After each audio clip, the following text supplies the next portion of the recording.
Major funding for KPBS Evening Edition has been made possible in part by Anderson Plumbing, Heating and Air, proud to support the mission of KPBS and privileged to serve San Diego clients. Anderson Plumbing, Heating and Air, helping homeowners maintain drain, heating, and cooling systems since 1978. And by the Conrad Prebys Foundation, Darlene Marco Shiley, and by the following.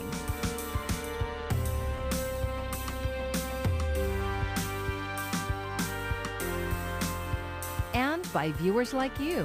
Thank you.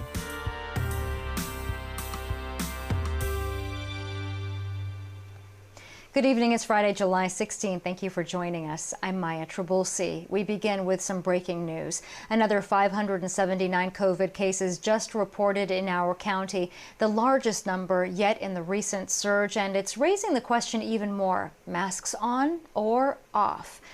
More on that in a moment. But first, a large crowd is on hand right now as the race season at Del Mar kicked off today, and plenty of changes on hand this season due to the pandemic. KPBS reporter Tanya Thorne is live with what's new and who showed up inside and out of the track. Tanya.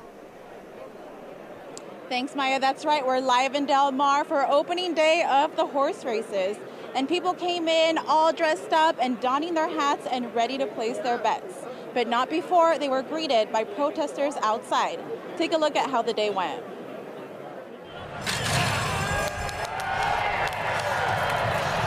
Horses, hats, and fans in the stands. It's opening day at the Del Mar racetrack. Something we didn't get to see last year because of the pandemic. Only about 15% of the betting is actually done here on track. So we still went ahead and ran the races, but no one was here, and it was just very strange. Craig Dado, the executive vice president for the Del Mar Thoroughbred Club, is excited to welcome fans back. We are unbelievably excited to welcome fans back this year. Now, it's not going to be a normal year. We do have COVID protocols in place that say we can only allow people in to sell out all of the seats. No walking around. This season, the racetrack will operate at full seated capacity, which means no general standing admissions will be sold. Instead of having the usual 35,000 or more, we're going to be limited to about 16,000. But Dado said that could change later in the season, and general admission may be a possibility. Opening day still included the traditional hat contest, spruced up fans, and protesters greeting visitors at the entrance gates. Ellen Erickson, an animal rights activist, has been protesting horse races for years. Horses die racing at this track every day that they're raced. Their bodies start being abused around 16 to 18 months old, and at that age they are trained and raced so hard that they have repetitive stress fractures in their ankles and their legs. Oscar de la Torre, a counter-protester and worker advocate, says that a ban on horse racing impacts more than just the animals. We take care of the horses. There is no animal abuse. The horses get taken care of here in the racetrack better than most human beings out on the streets, you know? So it's false. It's a false narrative that we're abusing the horses, that we're drugging them. This is one of the most heavily regulated industries, you know, in the country. Dado says he's proud of Del Mar's track record. We are really proud that for the third year in a row, we have been named the safest racetrack in the country. And that is something we're really, really proud of on the equine side. The protesters didn't deter any fans. Mike Smith is a regular at the races and is happy to be back in person. It's a great day. Last year got bounced, but look around today. Everybody's looking good, having a good time. Fans have until September 6th to reserve a seat. Other changes are that there will be no summer concerts this year, but there will be a wine fest later on. So if you plan on coming out to the races, make sure you reserve your seat. In Del Mar, Tanya Thorne, KPBS News. For people who've been vaccinated against COVID-19, the last several months have been a relief when it comes to masks. With just a few exceptions, you don't have to wear one. But with the highly contagious Delta variant spreading, that is changing. KPBS reporter John Carroll has more on where San Diego County fits in this changing situation. What we thought was a simple picture, no mask wearing in most public places, is getting more complicated by the day thanks to the quickly spreading Delta variant. With exploding cases, more than 1,000 a day for the last week, On Thursday, L.A. County dropped the hammer. Masking indoors must again become a normal practice by all, regardless of vaccination status, so that we can stop the trends and level of transmission we're currently seeing. San Diego County is not following suit, at least not yet. Even though our case rates have been above 200 a day for the last 8 days, 428 new infections reported on Thursday. Just because San Diego's numbers aren't where LA's are today doesn't mean we're not going to get there in the coming weeks. Dr. Joel Wertheim is an infectious disease specialist. He says San Diego County's high vaccination rate helps us, but if it were up to him... I see the value in masking.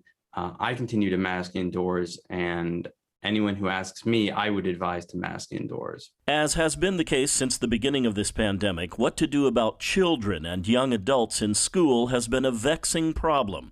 The University of California system said Thursday all students must be vaccinated to return to class this fall. The CSU system seems to be heading in that direction, but has yet to issue a system-wide mandate. Guidance on K-12 schools in the state has been confusing. The state first said all students must wear masks when they return to class, but later appeared to walk that back by saying they'd leave enforcement up to the discretion of local districts. The Alpine Union School District is interpreting that to mean it's up to them whether students have to wear masks, and earlier this week, their school board voted to make it optional, the only school district in San Diego County to do so. Alpine Superintendent Dr. Rich Newman told me that their district is unique. It's small, a bit more than 1,500 students, and he says all of their classrooms have been retrofitted with the latest air purification systems. And Newman says they have strict contact tracing protocols in place. We don't know where this is going to go in the future. We don't know if our numbers are going to continue to double or to reach sort of a new, somewhat higher plateau. All this just 6 weeks after California lifted restrictions, reopened to what many of us thought would be a summer that would look something like the old normal. But it seems COVID, with the many challenges it presents, isn't done with us yet. John Carroll, KPBS News.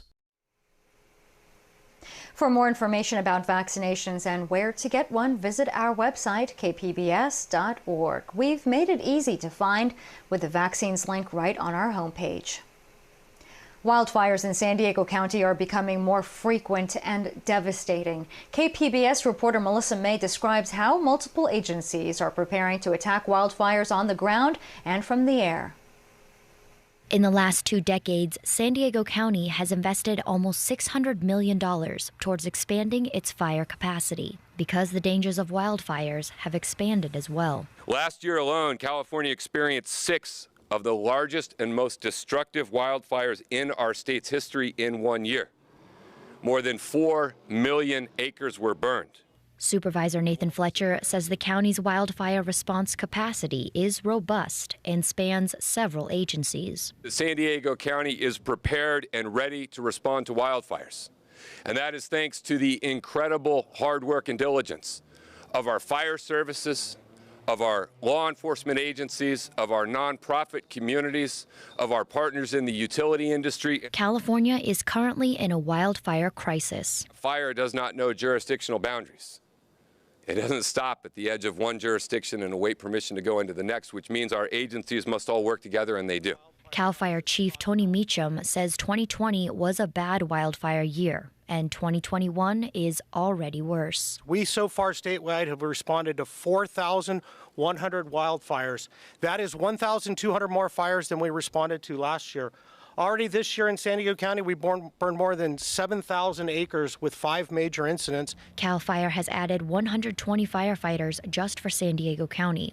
They've also increased their hand crews, installed additional fire cameras, and implemented fire modeling software. I have that software on my phone, and within a minute of the first 911 dispatch, I can run advanced software modeling and look at the threat of what that fire will be over the next hours. Fletcher says there are steps San Diegans can take to prepare as well. Every San Diegan has a job to do to be ready.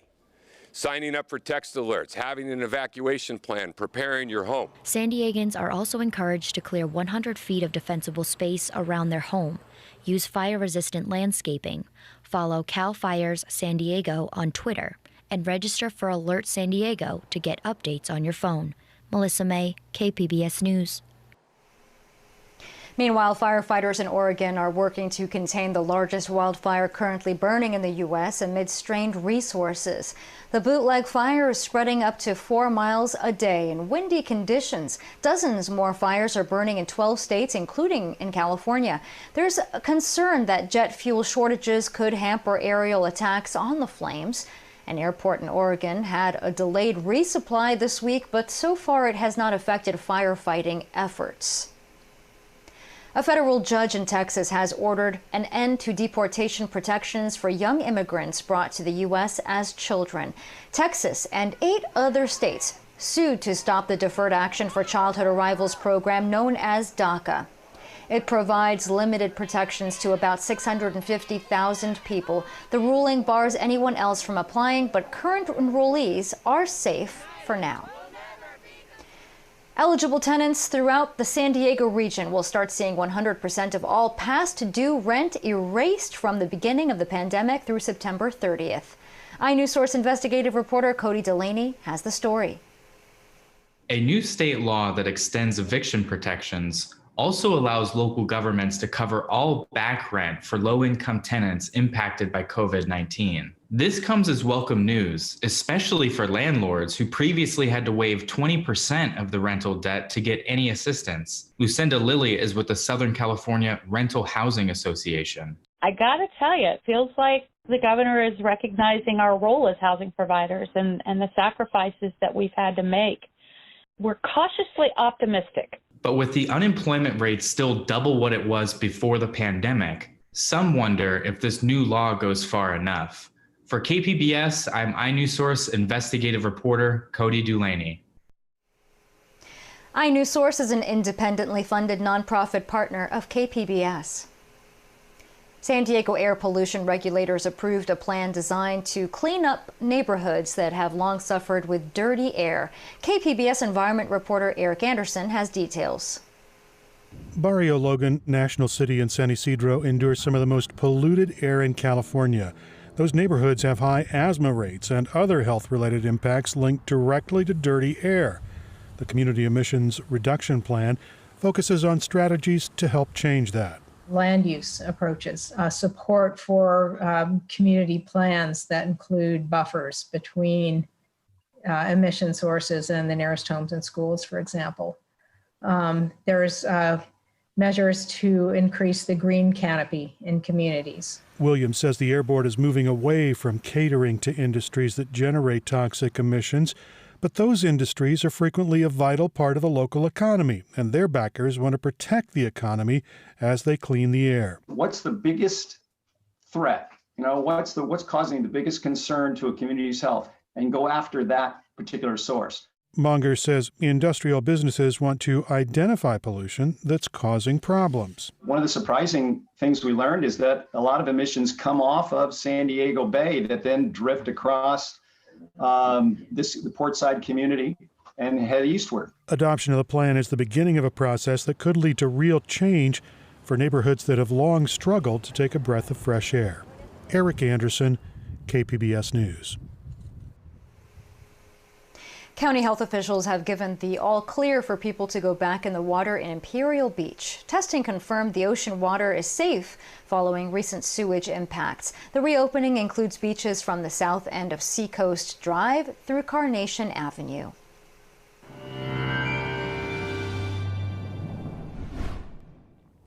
We are talking about more of that typical summertime heat out and about. That's not going to change for us over the next few days, nor will the marine layer, which is keeping the coast more comfortable. What could change, though? We could be talking some rain chances trying to work into the mountains and deserts as we head towards next week, possibly as early as Sunday, but more likely heading into Monday. Tonight's forecast, though, keeping the area fairly quiet and typical, similar to what we've had the past night. 69 for the low in San Diego as we work our way towards the outskirts. Escondido coming in at 63 and venturing to places like Mount Laguna, 66 for your low. Notice Futurecast showing the clouds here right along the coast developing overnight. No surprise. Elsewhere, we're quiet, clear, dry, not a whole lot happening, maybe a few clouds trying to filter in from Mexico, but I don't think it really makes much of a difference for us. What does change, though, heading into tomorrow? Well, this high pressure system is actually going to lift a bit north. What that's going to do is open us up to more easterly flow. And what that will do is try to swing some of the moisture from southern Arizona into Southern California. That could mean a few showers and thunderstorms, mostly for our mountainous areas or maybe some of the deserts. Not a lot of moisture likely making it to the city, which will be 76 for tomorrow, 77 in Mount Laguna, and 104 in Borrego Springs. We aren't talking about any of that moisture really making it in until Sunday, so I think the next couple of days here, or the next day or so, still looking pretty quiet out there. Just sunshine breaking out through the afternoon for the coast after the morning clouds. Temperatures in the 70s or lower 80s. And inland locations, we're talking mid-80s, maybe even towards the upper 80s for Monday. Still a lot of sunshine out there. Things are staying largely dry and bright. Mountainous locations, we're keeping things fairly quiet here. Again, maybe a stray shower trying to work in towards early next week. We can't completely rule it out. It wouldn't be a lot of activity. And you can see that on the board here for our desert locations heading into Sunday afternoon. For KPBS News, I'm AccuWeather meteorologist Melissa Constanzer. High-risk pregnancies are on the rise. KPBS health reporter Matt Hoffman has an inside look at how one San Diego hospital system is expanding operations to deal with growing numbers.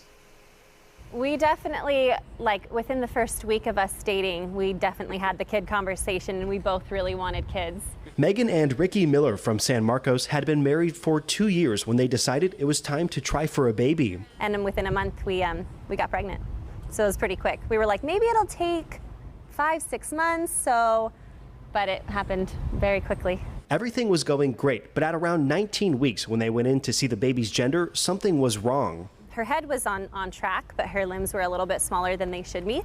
So that kind of got the concern going of maybe that's more in line with a genetic disorder. Definitely was scary because it was the same day we found out her gender. So it was, we didn't know. It was a huge happy day. We were stoked, and we zoomed. We did the whole gender reveal via Zoom with both of our families, and then literally half an hour later.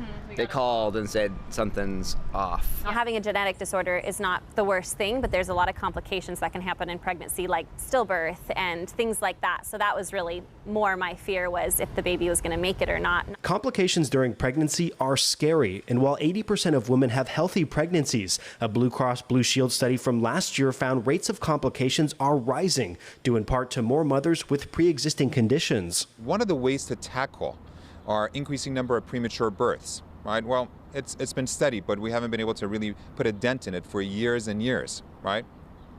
Is to make sure, again, mom is taken care of, right? We reduce some of those comorbidities. Dr. Sean Donishman is the medical director for Scripps Health's perinatalology program, which was started in 2018 and has been expanding. Complications are on the rise. We've got more women who are, gaining more weight pre-pregnancy. Diabetes is on the rise. Hypertension is on the rise. Something we forget, depression, anxiety is on the rise. And so therefore, in order to address all these issues, Scripps decided to bring on a team. Donishman says the best way to address underlying conditions is to talk to a specialist before getting pregnant, because it could save the mother or the baby's life. We talk to the patient, we educate them, we refer them to our Scripps Whittier colleagues for our diabetes and pregnancy program to undergo nutritional counseling, dietary counseling, learn if they need to be on medication, how to take the medication. He says one of the hardest conversations is telling a mother with pre-existing conditions that she maybe should not try to get pregnant right away. Women will do anything for the children. Anything for their children, right? And if a woman wants a child, it's very difficult. Let's say she has had a recent stroke, for example. Right? A year later, she wants to have a child, or she's had a recent heart attack, or she has cancer, and or again, some comorbidities that just are not conducive to a healthy pregnancy. And it's very difficult for women to hear that they shouldn't have children. For Megan and Ricky Miller, news that their baby might have a genetic disorder and had a large hole in the heart caught them off guard, especially because Megan had no known pre-existing conditions. We just decided early on that we're not going to let this steal our joy.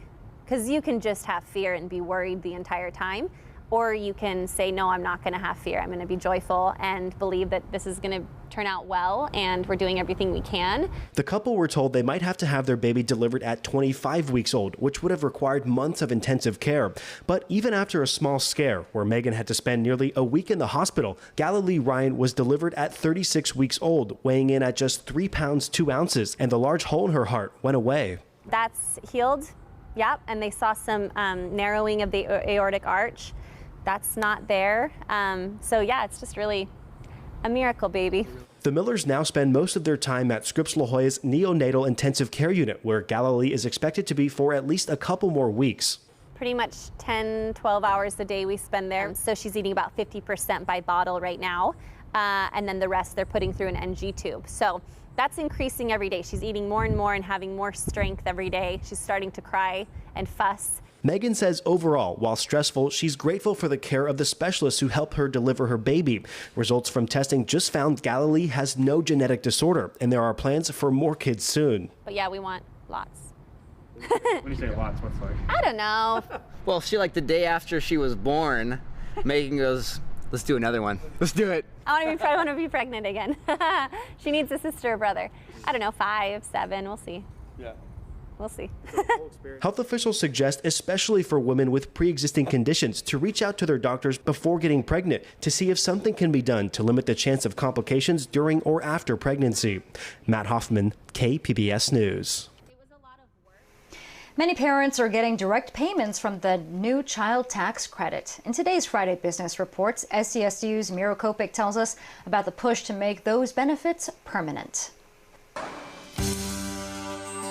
So you'll get a tax credit, a family will get a tax credit of $300 per child if under the age of 6, and then between the ages of 7 and 17, it's $250. So a family that has 3 kids, ages, let's say 4, 8, and 12, will receive an extra $800 a month. This is only good for 12 months. This is going to affect 88% of all children in the United States. So 39 million households are going to receive these benefits, and it's going to affect 65 million children 17 and under. So, a family who might receive, $250, $300, $800 a month, it's going to be a meaningful way at these middle and lower middle income families to really make sure their kids are taken care of. And so the argument to make this permanent is it will really elevate and take so many children out of poverty. And it's one of the biggest relative social programs that we've had in the last 40 years. The unemployment rate in San Diego County climbed to 7%. The June numbers jumped from 6.3% in May, but well below the 13.5% from a year ago. State numbers show a jobless rate of 8%, which increased a half a point since May. The nationwide rate is 6.1.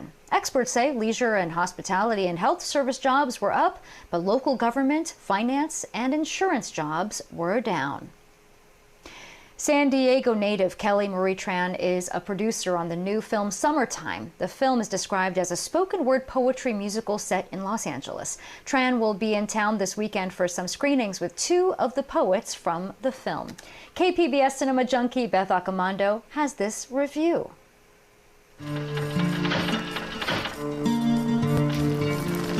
In Carlos Lopez Estrada's first film, Blindspotting, he collaborated with a pair of writer-stars to let us see Oakland through new eyes. Now he's developed a new film, Summertime, in collaboration with youth poets who all serve as co-writers and stars. The result is spectacular. This time he sets his film in Los Angeles before the pandemic. Have you forgotten where we are? What kind of crazy, dope magic happens in this city? Every day? The film gives us 27 fresh voices, each offering us an intimate, passionate, compelling story. Calling it a spoken word poetry musical only hints at the originality of the film's design and the engaging energy that draws us in. It captures the hope, heartbreak, and oddly seductive vibe of Los Angeles. It allows these young poets a moment in the spotlight to get something off their chests. Do you know what I can buy with $15?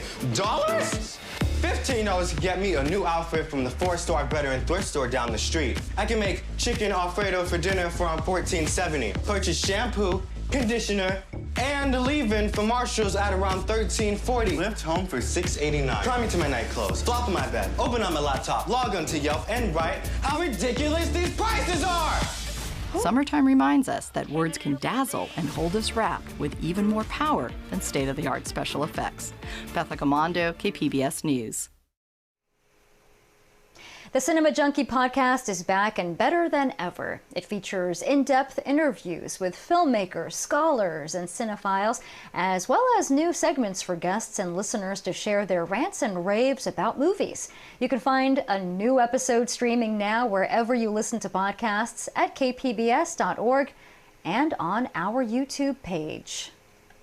I'm Judy Woodruff. Tonight on the NewsHour, summer surge. COVID infections and hospitalizations spike in areas of low vaccination rates. Coming up at 7 after Evening Edition on KPBS.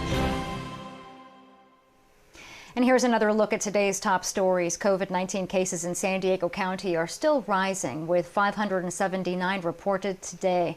A local infectious disease expert says it may be time for the county to follow LA County and reinstitute indoor mask mandates for everyone, including vaccinated people. San Diego has had case rates above 200 a day for the last several days. Local fire agencies are teaming up to beef up the county's wildfire response. CAL FIRE has added 120 firefighters just for San Diego County. They've also increased their hand crews, installed additional fire cameras, and implemented fire modeling software. So far this year, more than 7,000 acres have burned in 5 major incidents. And it's opening day at the Del Mar racetrack. After a year off because of the pandemic, fans can once again place their bets in person. Visitors must have a seated reservation, and general standing admission is not available this year. Opening day was sold out, but fans have until September 6th to reserve a seat. And you can find tonight's stories on our website, kpbs.org. Thank you so much for joining us. I'm Maya Trabulsi. Have a great evening. Major funding for KPBS Evening Edition has been made possible in part by Anderson Plumbing, Heating and Air, proud to support the mission of KPBS and privileged to serve San Diego clients. Anderson Plumbing, Heating and Air, helping homeowners maintain drain, heating, and cooling systems since 1978. And by the Conrad Prebys Foundation, Darlene Marco Shiley, and by the following.